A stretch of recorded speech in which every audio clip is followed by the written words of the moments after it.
الحمد لله وكفى وسلام على عباده الذين اصطفى أما بعد فقد قال الله تعالى في كلامه المجيد وفي فرقانه الحميد أعوذ بالله من الشيطان الرجيم بسم الله الرحمن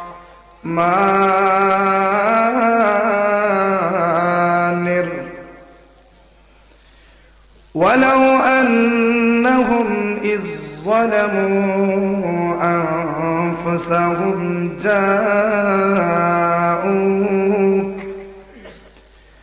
جاءوك فاستغفروا الله واستغفر لهم الرسول لوجدوا الله توابا رحيما صدق الله المولى العظيم وصدق رسوله النبي الكريم قال النبي صلى الله عليه وسلم إن الإيمان ليعرج إلى المدينة كما تعرج الحية إلى جحرها في شان حبيبه ومحبوبه ومعشوقه مخبرا وآمرا إن الله وملائكته يصلون على النبي يا أيها الذين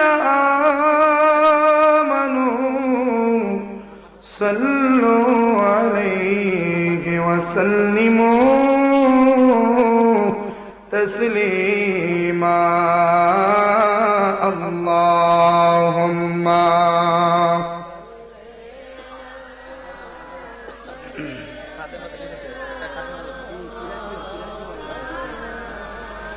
محمد وعلى মাইকের সাউন্ড একটু বাড়াই দেন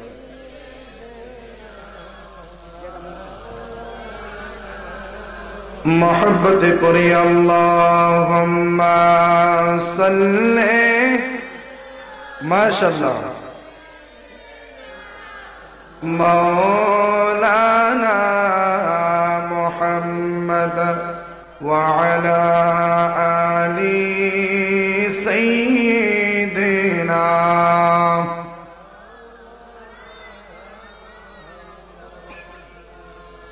এই দুনিয়ার আমরা সবাই কবর দেশের প্যাসেঞ্জার কেউ বা আগে কেউ বা পরে যাইতে হবে গোরের পার আল্লাহুম্মা মাশাআল্লাহ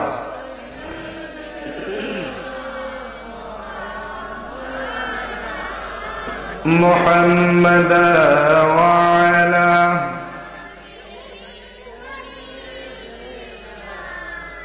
مولانا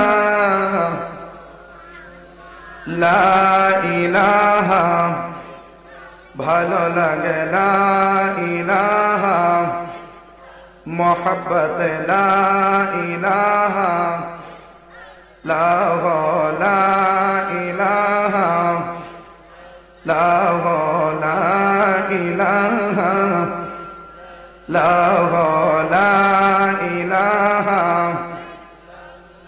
হাই গো খুলবি যদি খোদার ঘর সেই কালিমা পুঞ্জি কর হাইরে খুলবি যদি খোদার ঘর সেই কালিমা পুঞ্জি হাইরে ভুলবে যদি সেই কালিমা ভুলবে যদি লিমা সব হবে তোর ভুল লা ইলাহা ভালো লাগে লা ইলাহা জবান খোলে লা ইলাহা লা ইলাহা লা হক লা ইলাহা ইল্লাল্লাহ লা ইলাহা লা হক লা ইলাহা ইল্লাল্লাহ লা ইলাহা লা ইলাহা ইল্লাল্লাহ মুহাম্মাদুর রাসূলুল্লাহ সাল্লাল্লাহু আলাইহি ওয়াসাল্লাম ইসমে জাত আল্লাহ আল্লাহ আল্লাহ আল্লাহ আল্লাহ সবাই জবান খুলে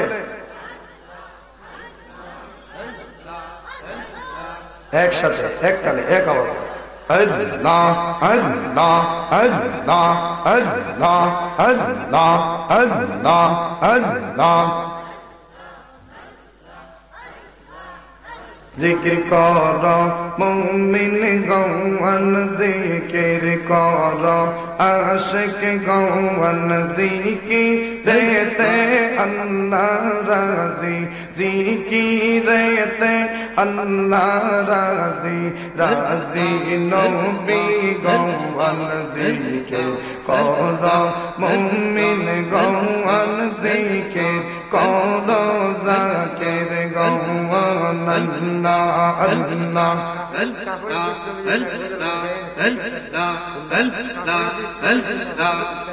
জিকিরের সাউন্ড কমাই দাও আরো কমাই আরো কমাই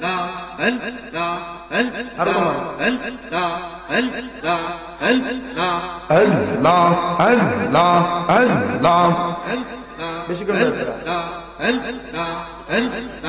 জিকিরেতে আল্লাহ রাজি জিকিরেতে আল্লাহ রাজি রাজি নবী গৌয়ান জিকির কর মুমিন গৌয়ান জিকির কর জাকির গৌয়ান আল্লাহ আল্লাহ আল্লাহ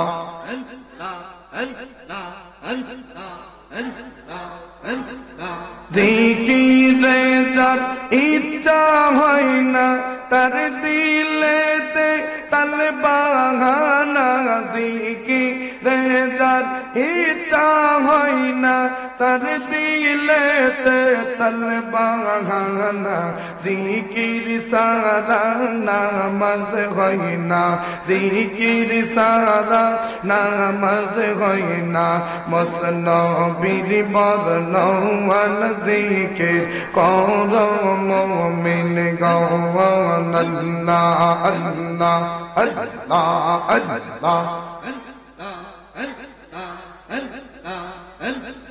জিকিরেতে আল্লাহ রাজি রাজি নবী গৌয়ান জিকির কর মুমিন গৌয়ান জিকির কর আশিক গৌয়ান আল্লাহ আল্লাহ আল্লাহ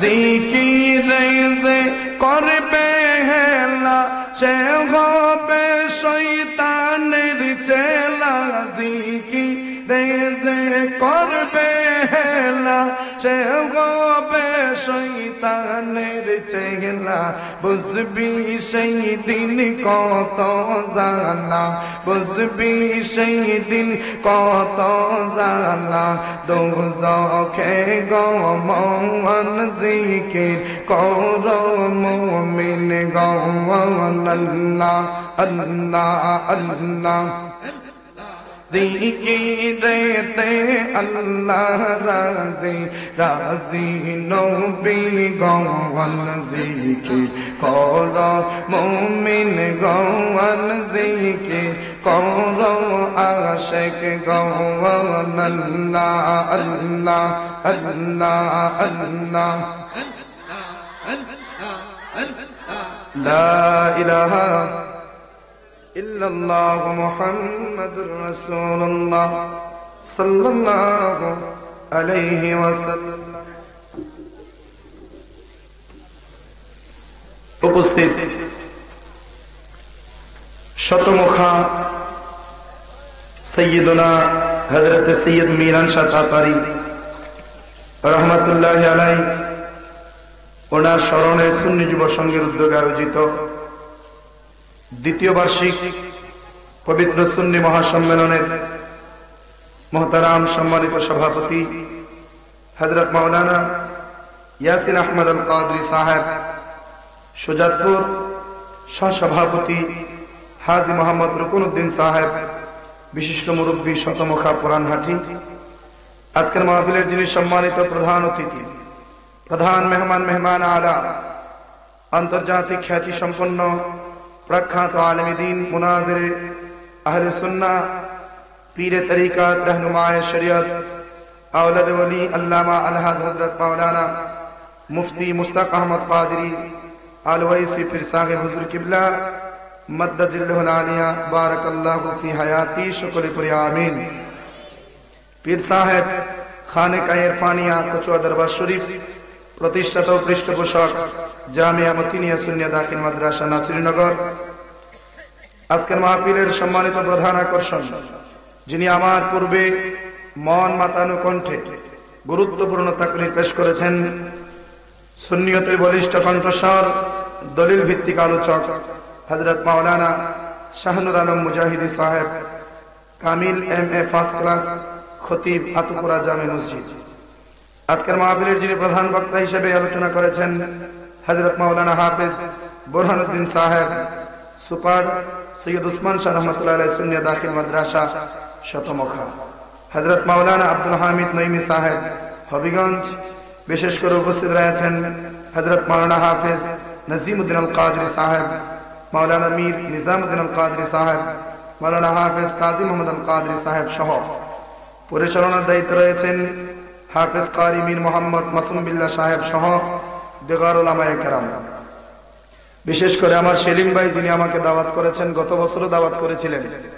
মাহফিলের আগের দিন নাকি কি সমস্যা হয়েছে, শেষ পর্যন্ত মাহফিলটি হয়েছে কিনা আমি জানি না। আমার মহব্বতের ভাই সেলিম ভাই সহ সম্মানিত উলামায়ে কেরাম, পৃথ্বীতুল্য শ্রদ্ধা ভাজন মুরব্বিয়ানে কেরাম, প্রাণপ্রিয় যুবক ভাইয়েরা, জ্ঞানী গুণী শিক্ষিত সমাজের এলাকার মান্যগণ্য নেতৃস্থানীয় ব্যক্তিবর্গ, সকলের খেদমতে আন্তরিক সালাম। আসসালামু আলাইকুম ওয়া রাহমাতুল্লাহি ওয়া বারাকাতুহু। শুকরিয়া তার আমরা সকলে জবান খুলে মুহাব্বতের আওয়াজে পড়ি আলহামদুলিল্লাহ। আপনারা খুশি নাকি বেজার? আজকের এই শতমুখা এমন একজনের স্মরণে মাহফিল হতে যাচ্ছেন, যিনি যে আল্লাহর ওলি, এতে কি কারো কোনো সন্দেহ আছে? সৈয়দ মিরান শাহ তাতারী, তিনি যে ওলি ছিলেন, এই ব্যাপারে কোনো ওয়াহাবিদেরও সন্দেহ নাই। কথা ঠিক কিনা? ওয়াহাবিরা পর্যন্ত মানে, সুন্নিরা তো মানে। এটাই আল্লাহর ওলিদের বৈশিষ্ট্য। আল্লাহর ওলি যারা হয়ে যায় তাদেরকে সুন্নিরাও মানে, ওয়াহাবিরাও মানে, খারিজিরা মানে, শিয়ারা মানে, মুতাজালারা মানে। এদের মধ্যে কিছু দুষ্ট আছে যারা মানে না। এর মধ্যে আবার দেখবেন হিন্দু, খ্রিস্টান, বৌদ্ধ, নাসারা, যত অন্যান্য ধর্মের মানুষ আছে, এরাও আল্লাহর ওলিদের সম্মান বুঝে। কিন্তু আমাদের মতো কপাল পোড়া কিছু আছে যেগুলা ওলি আল্লাহদের সম্মান বুঝাও না, বোঝার ভান ধরে। কথা ঠিক কিনা? আছে না নাই? তারা কারা জানেন? যারা ইমাম হুসাইনকে শহীদ করেছিলেন। কথা ঠিক কিনা? তারা হচ্ছে তারা, মানে এরাই হচ্ছে তারা যারা কারবালার জমিনে ইমাম হুসাইন সহ ৭২ জনের গলায় ছুরি চালিয়েছিলেন। এরা ভেবেছিল এক হুসাইনকে শহীদ করে দিলে সেই ইসলাম ফুরাতের পানিতে ডুবে যাবে, কিন্তু হয়তো তারা এইটা ভাবে নাই এক হুসাইন কারবালায় শহীদ হয়েছেন, এক হুসাইনের রক্ত মুবারকের প্রত্যেকটা ফোঁটা থেকে এই পৃথিবীতে কোটি কোটি হুসাইনের পয়দা হয়েছে। কথা ঠিক না বে ঠিক? আল্লামা বাকি বিল্লাহকে তোমরা মেরে গুম করে দিয়েছো, ভেবেছো সুন্নিয়ত শেষ, কিন্তু না, বাকি বিল্লাহকে গুম করেছো, কোটি কোটি বাকি বিল্লাহর পয়দা হয়েছে। এক শহীদ আল্লামা নুরুল ইসলাম ফারুকীকে উনার নিজ গৃহে প্রবেশ করে হাজি পরিচয় দিয়ে ইসলামের লিবাস পরে তোমরা হাতের মধ্যে তলোয়ার নিয়ে এক ফারুকীকে শহীদ করে একটা জবান বন্ধ করে বুঝিয়ে দিয়েছো যে সুন্নিয়তকে শেষ করে দিয়েছো, কিন্তু না, মনে রাখো ফারুকীর গলা থেকে যত ফোঁটা রক্ত বের হয়েছে প্রত্যেকটা রক্তের ফোঁটা থেকে কোটি কোটি ফারুকীর জন্ম হয়েছে। তারাই হচ্ছে তারা। কথা ঠিক কিনা? নাম কবার ধরেন নাই? এরা কারা? এরা এরা। কথা ঠিক কিনা?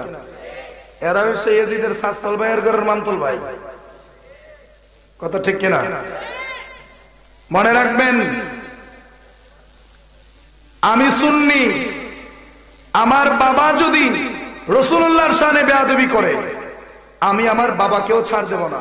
কেননা আমি মারা যাওয়ার পর আমার কবরে আমার বাবা যাবে না, আমি মারা যাওয়ার পর আমার কবরে আমার মা যাবে না, আমি মারা যাওয়ার পর আমার কবরে পৃথিবীর কেউ যাবে না, আমি মারা যাওয়ার পর আমার কবরে সর্বপ্রথম যিনি আমাকে দেখতে আসবেন তিনি হচ্ছেন রাহমাতুল লিল আলামিন।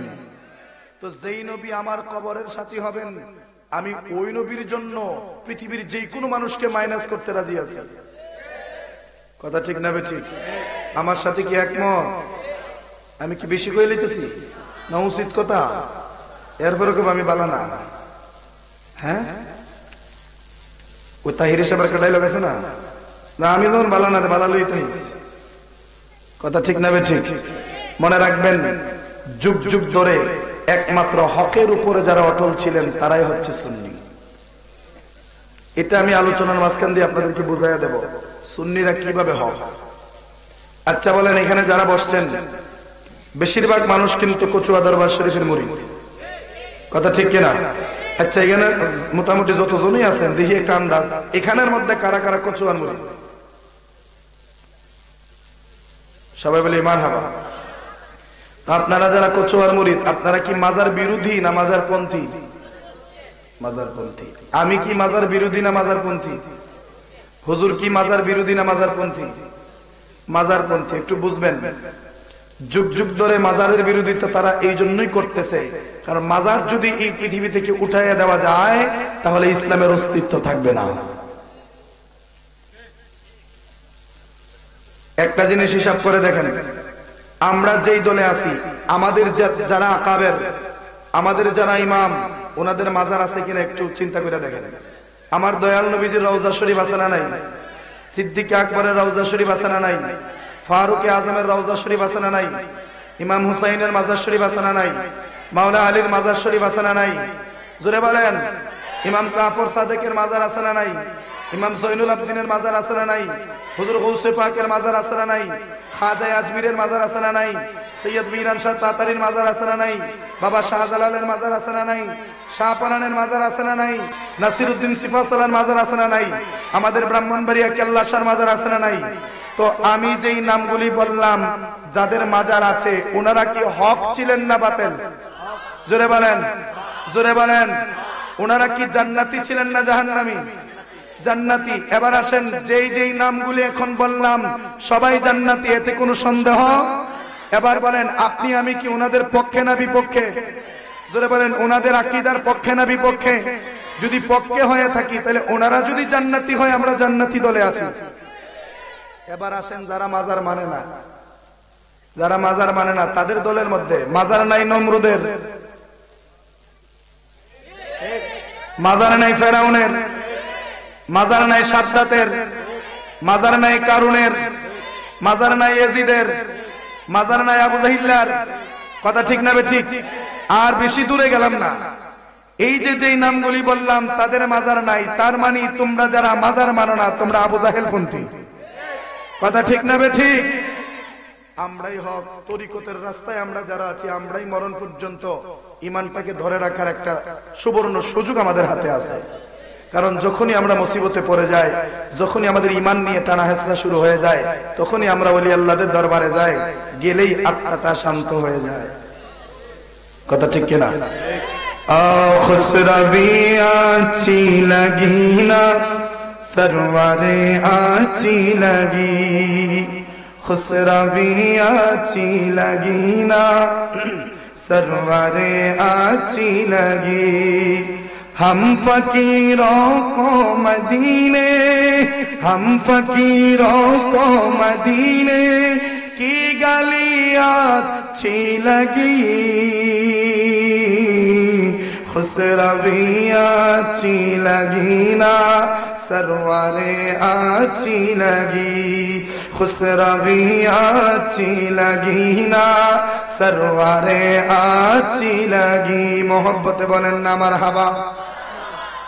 ও আমার শতমুখার বাবারা, আমি ছোট মানুষ, আমার তেমন ইলম নেই, কালাম নেই, আমার তেমন সুরও ভালো না, আমি আপনাদেরকে বোঝানোর মতো ক্ষমতা আমার নাই।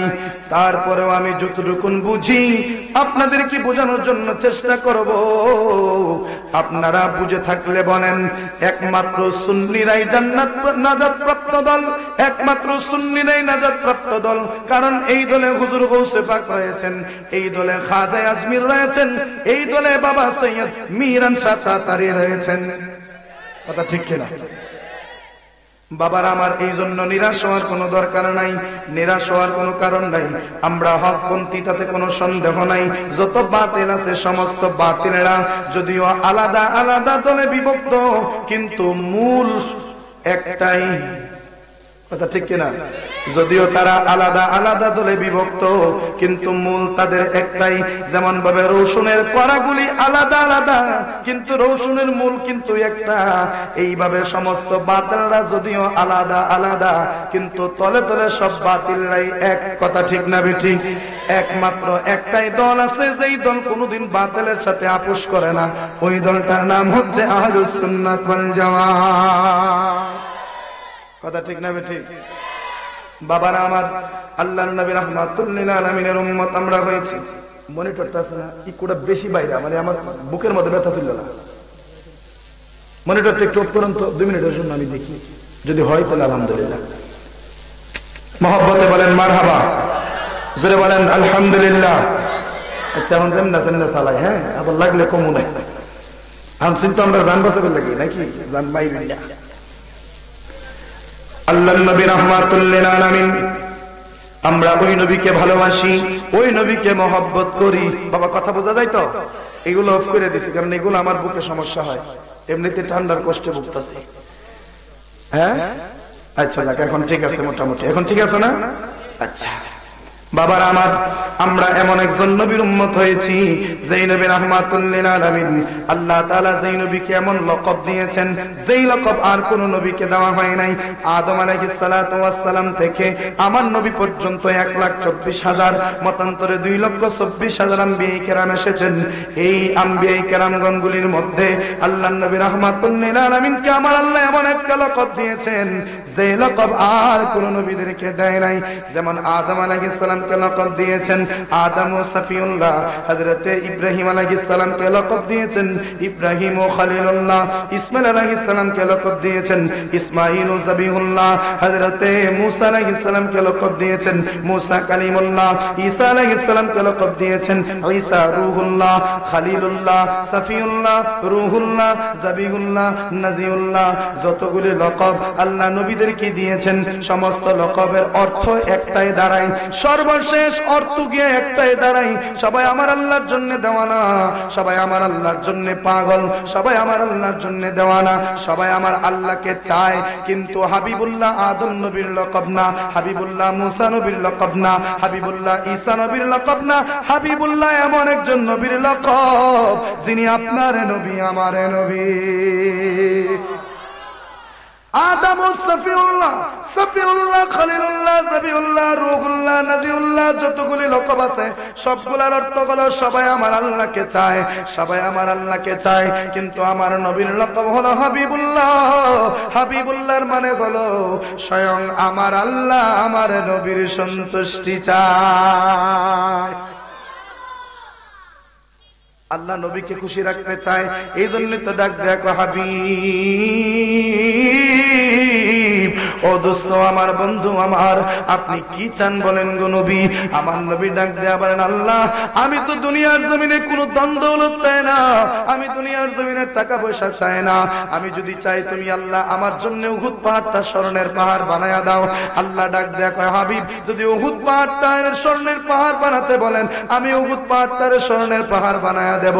আপনি যদি বলেন তাহলে জমিনের সব কিছু আমি আল্লাহ পরিবর্তন করে দেব। আমার নবী ডাক দেয়া কয়, আল্লাহ গো, আমি স্বর্ণ চাই না, আমি রূপা চাই না, আমি টাকা চাই না, আমি দ্বন্দ্ব চাই না, আমি দুনিয়ার কিচ্ছু চাই না, একমাত্র আমি চাই আমার গুনাহগার উম্মত গুলির তুমি মাফ কইরা দাও। আল্লাহ আমার উম্মত গুলির তুমি মাফ কইরা দাও। এই তো রজব মাস, এই রজব মাসে আল্লাহর নবী রাহমাতুল লিল আলামিন যখন মেরাজে গেলেন, মেরাজে যাওয়ার পরে এমন একটা জায়গায় গিয়ে উঠলেন বাবা, যেখানে উত্তর নাই, যেখানে দক্ষিণ নাই, যেখানে পূর্ব নাই, যেখানে পশ্চিম নাই, যেখানে উপর নাই, যেখানে নিচ নাই, যেখানে ডান নাই, যেখানে বাম নাই, যেখানে সামন নাই, যেখানে পিছন নাই, যেখানে যখন নাই তখন নাই, এখন নাই তখন নাই, এইরকম শব্দের যে জায়গায় কোনো ভ্যালু নাই, এমন একটা জায়গা যেখানে নাই নাই নাই নাই নাই নাই কিচ্ছু নাই, ওই জায়গায় শুধু আল্লাহর আল্লাহর নবী। এত উপরে উঠার পরেও আমার নবীকে আল্লাহ জিগায়, হাবিব আপনি কি চান বলেন? 90,000 কালাম করেছেন, 90,000 কথা 27 বছরে আমার নবী আল্লাহর সঙ্গে বলেছেন। এই কথাগুলির ভিতরে আমার আল্লাহ তাআলা বারবার জিগাইছেন, বারবার জিগাইছেন, হাবিব গো, এই জমিন থেকে এত উপরে আপনারে উঠাইলাম, আপনি কি চান বলেন? আমার নবী ডাক দেয়া বলে, আল্লাহ দুনিয়াতে আমার যে তাসবিহ ছিল এইখানেও তাসবিহ একটাই। আরো জোরে। আচ্ছা আপনাদের কাছে আমি জানতে চাই, মেরাজটা হয়েছিল জমিনে না উপরে? উপরে, 7 আসমান পাড়ি দিয়া, সিদরাতুল মুনতাহা পাড়ি দিয়া, আরশে মুআল্লাল মাকান, এত উপরে আল্লাহর নবীর মেরাজ হয়েছে। এত উপরে তো উঠানোর কোনো দরকার ছিল না, চাইলেই তো আল্লাহ নবীকে দিদার এই জমিনের মধ্যে যে কোনো জায়গায় দিয়ে দিতে পারতেন। কথা ঠিক কিনা? বোঝার চেষ্টা করবেন, কথা বোঝা যায় তো ইনশাআল্লাহ? আল্লাহ তাআলা নবীকে দিদার দিবেন, জমিনের ভিতরে যে কোনো জায়গায় দিদার দিতে পারতেন, কিন্তু এত উপরে উঠাইলেন কেন? এই হাকিকত বাবা না বুঝলে নবীর শান বোঝা যাবে না।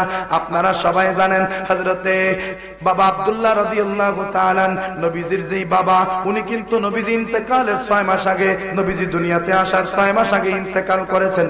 আল্লাহর নবী রাহমাতুল লিল আলামিনের আব্বাজান নবী আসার আগে দুনিয়ার জমিন থেকে বিদায় হয়েছেন। কেন নবী আসার আগে বিদায় হয়েছেন?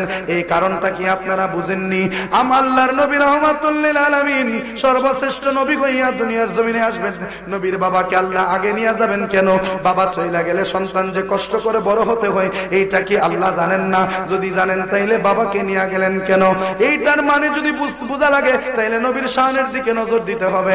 আল্লাহর নবী রাহমাতুল লিল আলামিনের আব্বাজান নবী আসার আগেই দুনিয়ার জমিন থেকে পর্দা করেছেন।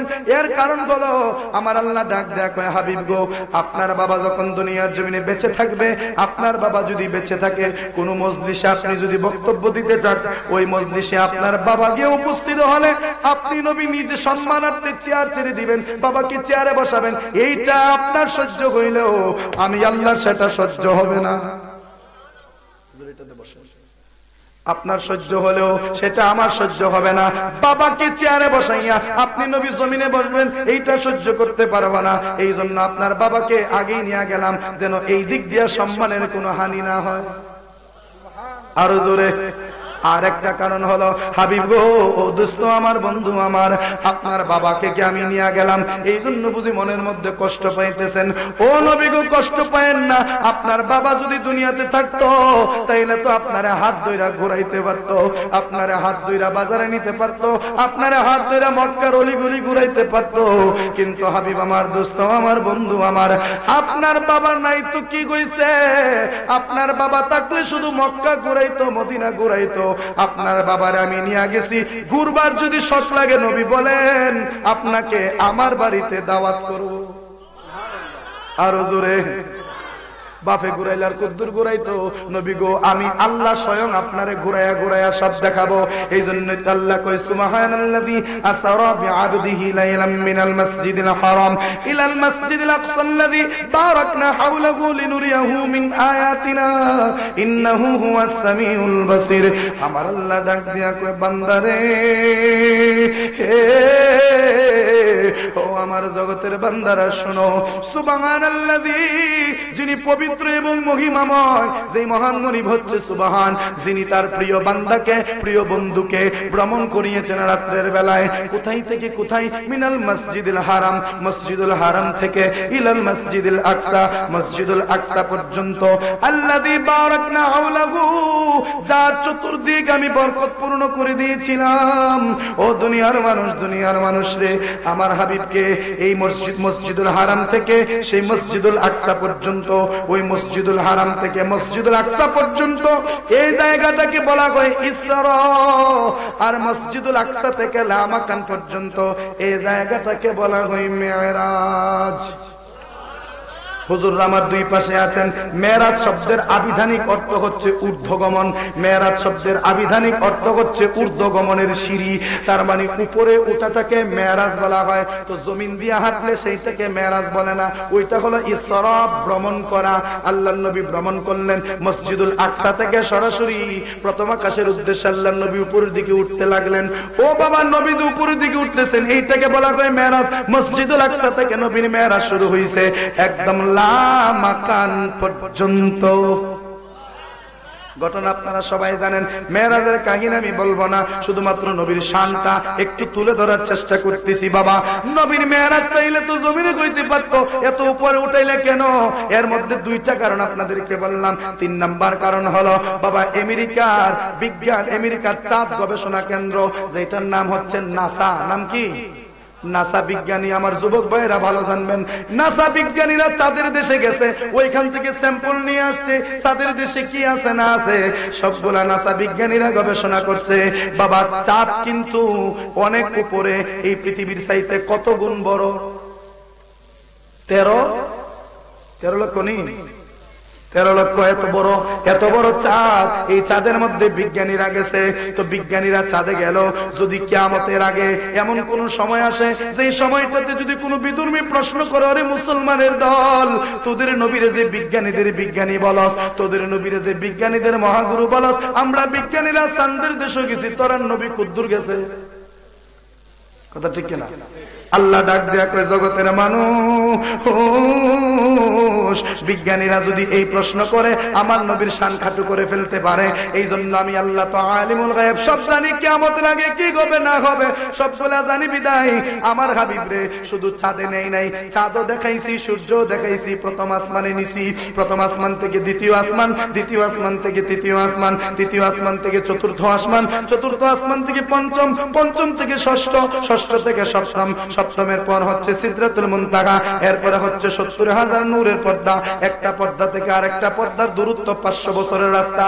ওই রকম 70,000 নূরের পর্দা ভেদ করে আমার আল্লাহর আরশে আজিম, ওই আরশে আজিম পর্যন্ত নিলাম, ওইখান থেকে লামাকান পর্যন্ত নিলাম, এত উপর পর্যন্ত উঠাইছি যেন আমার হাবিবের সম্মান কেউ খাটো করতে না পারে।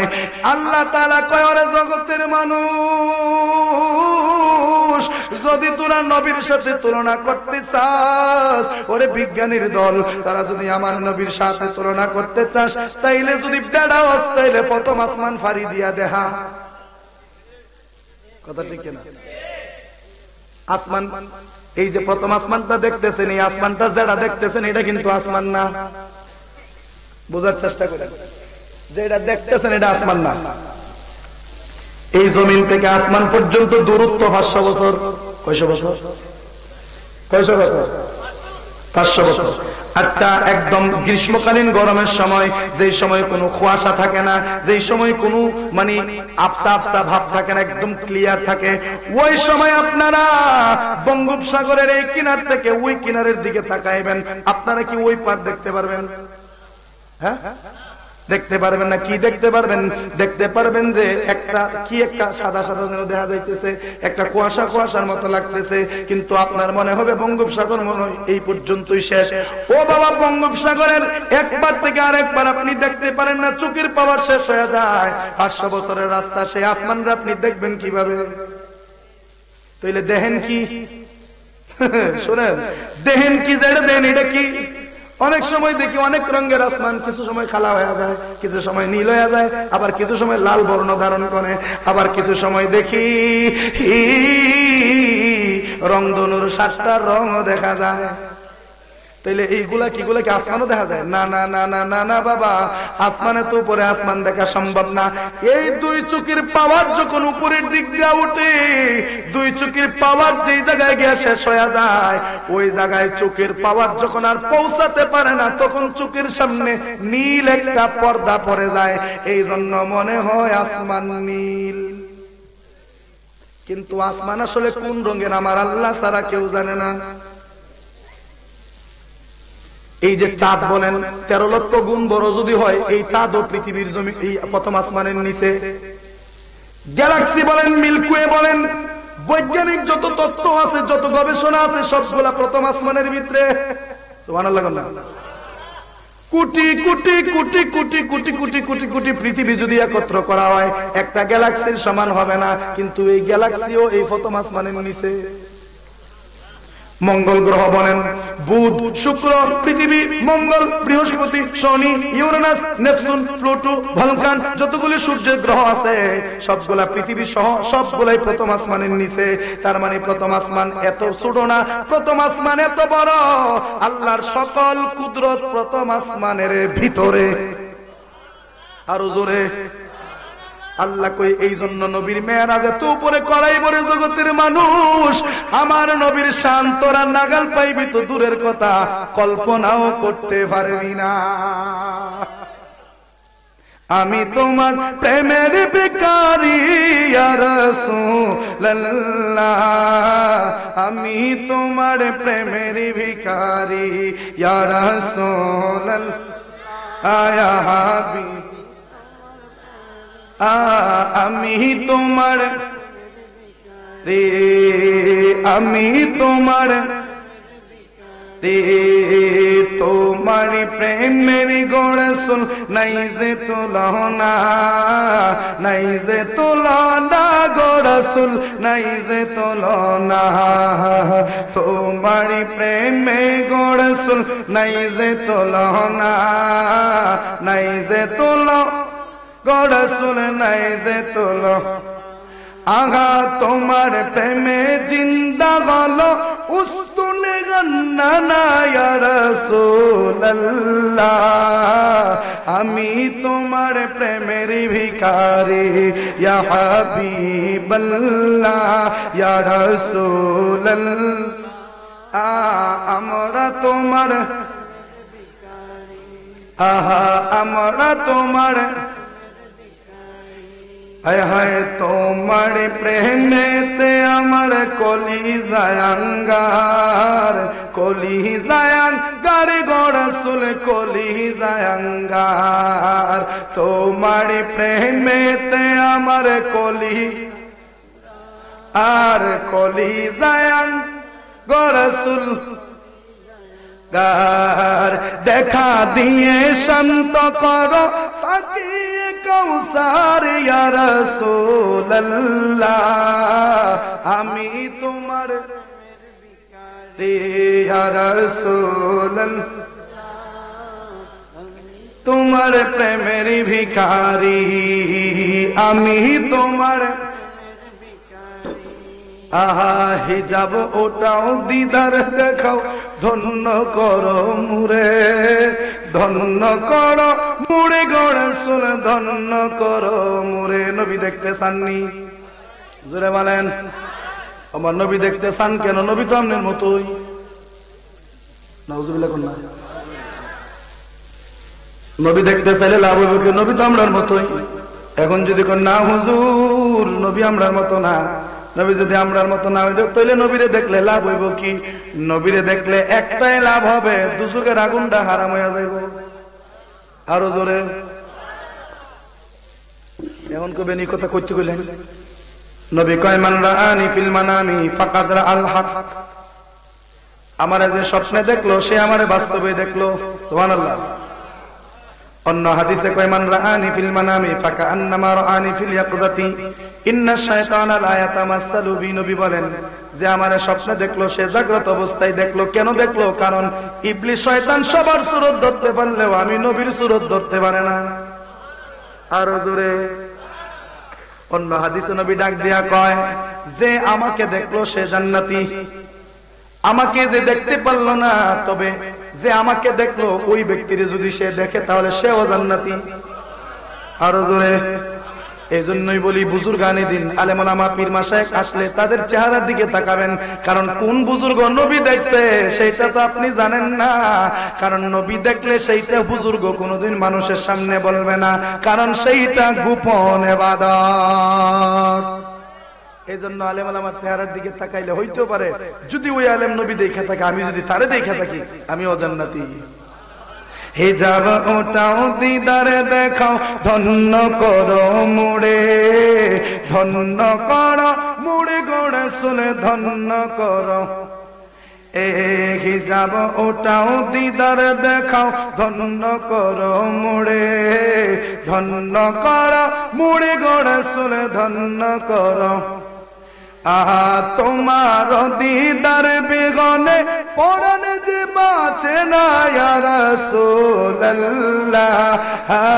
আমি তোমার রে ইয়া রাসূলুল্লাহ ইয়া হাবিবাল্লাহ, আমরা তোমার প্রেমের ভিখারি, আমি তোমার। বলেন না মারহাবা। কষ্ট হইতেছে আপনারা? তাহলে কি বুঝলেন? নবীর আল্লাহ এত ইজ্জত দিছে, নবীর আল্লাহ এত সম্মান দিছে, দুনিয়ার কাঠমুল্লাহ গলতা এক জায়গা তৈলেও আল্লাহর নবীর একটা পশমের সমান হতে পারবে না। কথা ঠিক না বে ঠিক?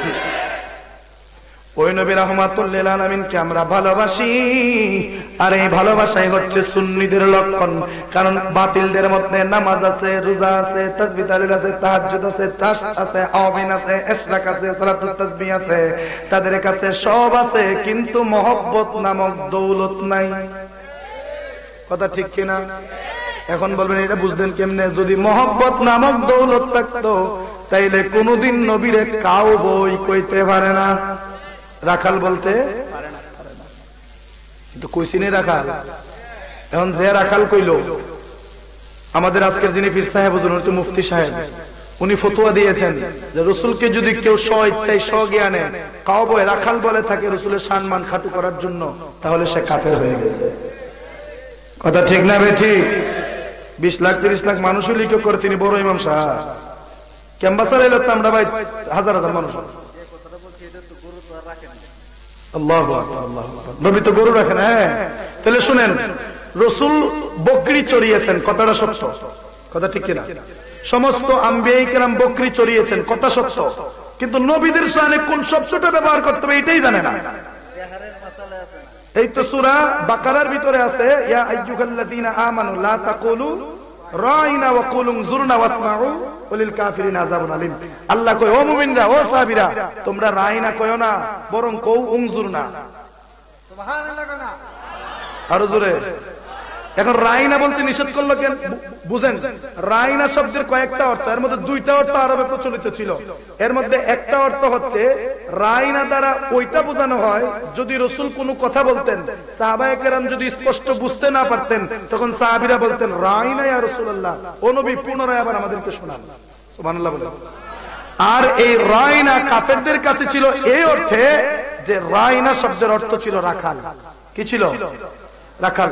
যখন সাহাবায়ে কেরাম রায়না কইতো, কাফেররা ঠাট্টা মশকারি করতো আর কইতো ওই দেহ এরান নবীরা রাখাল কইয়া ডাকতেছে। যেরকম নাউযুবিল্লাহ। এটা আমার আল্লাহর কাছে পছন্দ হয় নাই। এইজন্য আল্লাহ কই রাসূল যেই শব্দ দিয়ে আপনার শান খাটো করা লাগে এই শব্দটাই আমি আল্লাহ বাদ দিয়ে দিলাম। আজকে থেকে সাহাবায়ে কেরামদের জন্য হারাম হয়ে গেল তারা যেন রায়না না বলে। উনজুর না, ও রাসূল একটু কৃপা দৃষ্টি দেন না গো, সুবহানাল্লাহ বলেন না।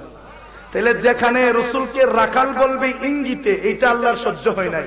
ওইখানে মোল্লা স্পষ্ট করতে শুনি তো টাহাফিজ আছেন না রাখাল আছে, যেরকম নাউযুবিল্লাহ। কিন্তু বকরি চড়িয়েছেন, এটাকে রাখালি বলবেন না। কি বলবেন জানেননি? যে আল্লাহর রসুলের গুরুত্বপূর্ণ অনেক দামি সময়টুকু সেই বকরিগুলোকে দিয়ে বকরিদের জীবন ধন্য করেছেন। এর চেয়ে সুন্দর আর অর্থ হতে পারে না। বকরি চড়িয়েছেন, কিন্তু রসুল এই জন্য বকরি চড়িয়েছেন, ওনার মূল্যবান সময় বকরিদেরকে দিয়েছেন। সুবহানাল্লাহ। তাহলে তা আদবের বরখেলাপ হয় না? এই আদব শিখতে গেলে সুন্নিদের কাছে আমার লাগবে মিয়া।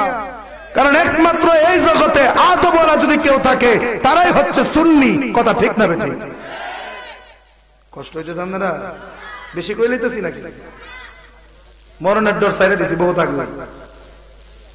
কারণ বাবা মরণ যদি আমার এই হালে থাকে কেউ ফিরাতে পারবে না, আর যদি এই হালে মরণ না থাকে কুস্তা করতে পারতো না। কথা ঠিক না বেঠিক? বাবা না আমার অনেক তো হলো, এবার আসেন ভূমিকাতে। আমি যে আয়াত পড়েছিলাম, আমার আল্লাহ সূরা নিসার ভিতরে ডাক দিয়া বলেন, ওয়ালাউ আন্নাহুম ইযলামু আনফুসাহুম জাউকা ফাস্তাগফিরুল্লাহ ওয়াস্তাগফারা লাহুমুর রাসূল লাওয়াজাদুল্লাহ তাওয়াবার রহিমা। চিৎকার মেরে বলেন আল্লাহু আকবার। ও আমার শতমুখার বাবারা, ও আমার বানিয়াচং উপজেলার বাবারা, আমার আল্লাহ কয় ওয়ালাউ আন্নাহুম ইযলামু আনফুসাহুম, যখন কোন মানুষ নিজের নফসের উপরে জুলুম করবে মানে গুনাহ করবে, জাউকা তারা যদি নবী গো আপনার দরবারে আসে, ফাস্তাগফিরুল্লাহ যদি আল্লাহর দরবারে ইস্তিগফার করে, ওয়াস্তাগফারা লাহুমুর রাসূল যদি কি করা হয় আল্লাহর রাসূল যদি তাদের পক্ষে সুপারিশ করে, লাওয়াজাদুল্লাহ তাওয়াবার রহিমা, তাহলে ওই সমস্ত পাপী বান্দারা আমি মনিবকে তওবা কবুলকারী পরম দয়ালু হিসাবে পেয়ে যাবে। মুজিজা মেরে নবী কা কহ দিয়া তো হো গয়া। বলেন না মারহাবা। ওই যে জবানে নবী কই আল্লাহ মাফ করে দাও, আল্লাহ কই দিলাম মাফ করে। মুজিজা মেরে নবী কা कह दिया तो हो गया, आपने कतरे को दरिया कह दिया तो हो गया,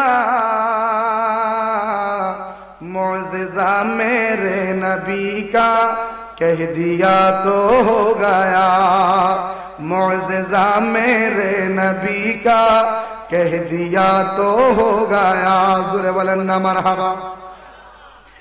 আল্লাহ ডাক দিয়া কয়, হাবিব দোস্ত আমার, যদি কোনো বান্দা নিজের নফসের উপরে গুনাহ করে, নিজের নফসের উপরে জুলুম করে, নবী গো তারা যদি আপনি নবীর দরবারে আসে এবং আমার কাছে যদি তওবা করে, এখন আমি আপনাদের কাছে জানতে চাই, গুনাহ করছি আল্লাহর দরবারে, নবীর দরবারে যাব কেন? ভুল করছি হুজুরের কাছে, এই হুজুরের কাছে কি আমার ছেলে লাভ হইব? যাইতে হবে ওনার কাছে। আল্লাহ ডাক দেয়া কয়, যদি গুনাহ করে আমার দরবারে, যদি যায় নবী গো আপনার দরবারে। সুবহানাল্লাহ না? এই জন্য তো আশেক কয় আল্লাহ মানা নবী মানা নয়, নবী মানলেই। সুবহানাল্লাহ কইতেন না? আল্লাহ মানা নবী মানা নয়, নবী মানলেই। বলেন না মারহাবা। আমার আল্লাহ ডাক দেয়া কয়, হাবিব তারা যদি আপনার দরবারে আসে গো, তাহলে আপনি কি করবেন? তাদের পক্ষে যদি আমার কাছে সুপারিশ করেন, মাফ করে দেব। আল্লাহ ডাক দেয়া কয়, হাবিব গুনাহ করবে আমার দরবারে, যদি মাফ পাইতে চায় যাওয়া লাগবে আপনি হাবিবের দরবারে। নবীর দরবারে গেলে মাফ পাওয়া জানি? জোরে কোন বিশ্বাস আছে? এই জন্য তো সুন্নিরা মক্কা থেকে কতখানে মদিনা যাইব, কথা ঠিক না? অনেক হাজিরা আছে যখন মক্কা থেকে মদিনার উদ্দেশ্যে রওনা হয়, রাস্তার কিনারে কিন্তু লেখা থাকে এরকম, মদিনা আর এত কিলোমিটার। এই শব্দটা যখন দেখে, এই জায়গাটা যখন দেখে, অনেক হাজিদের ভিতরে এমন অস্থিরতা বিরাজ করে যে কতখানে সবুজ গম্বুজটা দেখবে। সুবহানাল্লাহ কইতেন না? এই প্রেম শিখতে গেলে সুন্নি হয়ে যাও, কথা ঠিক কিনা? আর তোমরা কো আল্লাহ হাজি বেদা, মদিনা যাওয়ার দরকার কি? আর মদিনা যদি যাইবা ওই, মদিনা যদি যাইবা ওই, তাহলে কি করো? মসজিদে নববীতে নামাজ পড়ার জন্য যাও, নবীর রওজা জিয়ারতের জন্য যাও না। কোন নাউজুবিল্লাহ। এই রে নবীর রওজা যদি জিয়ারত করার জন্য নাই যাব, নবীর রওজা যদি জিয়ারত করার জন্য নাই যাব, তাইলে মসজিদে নববীতে নামাজ পড়া আমার লাভ হবে কি? কথা ঠিক কিনা? কারণ আমরা নবীর জন্য দেওয়ানা, নবীর জন্য পাগল। ও আমার শতমকার বাবারা, ও আমার বানিয়াচংয়ের বাবারা, এই জন্য অনুরোধ করব, যত কিছুই হয়ে যাক না কেন, মদিনা ভোলা যাবে না, মদিনা ছাড়া যাবে না। আমি একটা হাদিসও পড়ছি, আল্লাহর নবী কয়, ইন্নাল ঈমানা লা ইয়ারিজু ইলাল মাদিনা, নিশ্চয়ই ঈমান মদিনার দিকে প্রত্যাবর্তন করবে। কামা তারিজুল হাইয়াতু ইলা জুহরিহা, যেমনি ভাবে বিষাক্ত সর্প গর্তের দিকে দৌড়ায়, বিষাক্ত সর্প যেমন ভাবে গর্তের দিকে দৌড়ায়, ইমানদাররা মদিনার দিকে দৌড়াবে। এর মানে হলো ইমানদাররা 24 ঘন্টা তাদের মন, যদিও তারা বাংলাদেশে, মনটা পয়রা থাকে মদিনায়। নারায়ে তাকবীর, নারায়ে রিসালাত।